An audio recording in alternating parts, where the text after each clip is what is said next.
There is a candidate for state legislature in Maine who is apologizing for calling one of the survivors of the shooting at Stoneman Douglas High School a skinhead lesbian. The name of the candidate is Leslie Gibson, and this was a tweet that has since been taken down, but originally it was, "There is nothing about the skinhead lesbian that impresses me, and there is nothing that she has to say." And then further, he said, Leslie Gibson claimed, according to the Huffington Post, Gonzalez should not be called a survivor because she was, quote, in a completely different part of the school during the shooting.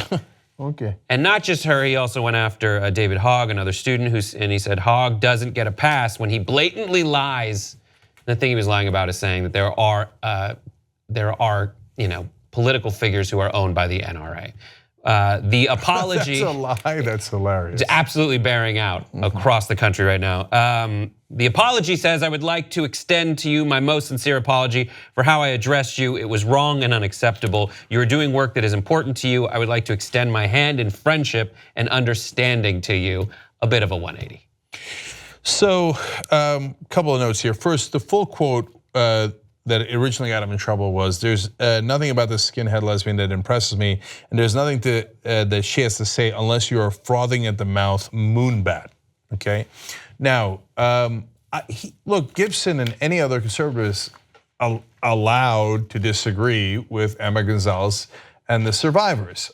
You don't have to have the same position as them on the Second Amendment or gun rights or gun control, but is it too much to ask to respect them after having gone through that experience and say they also have a perspective, a valid perspective, instead of just throwing random insults at them and especially directed at who they are rather than what they think? Also, they're kids.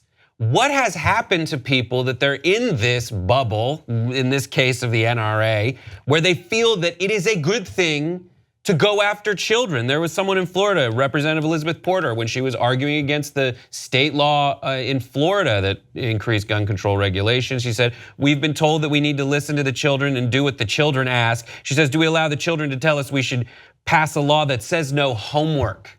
She compared wanting to stay alive, to at least change some gun control regulations, to kids not wanting to do their homework. Like, where do you have to be mentally to get to that place? Well, I know where you have to be. You have to be in a place where you can cash that check from the NRA.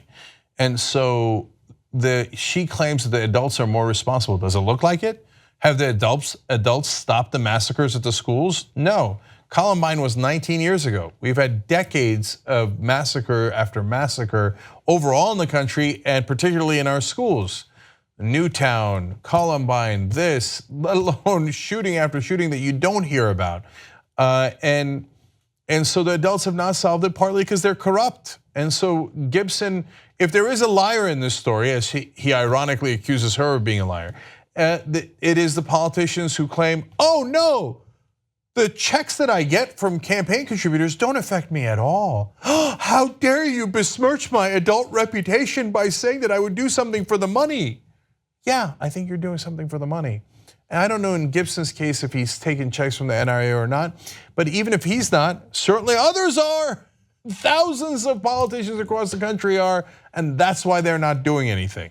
And it takes apparently kids to call them out on it. If you become a member of the Young Turks, you'll be saying, you know, I'm like a smart person. So do it right now, tytnetwork.com/join. Get the whole Young Turks show every day.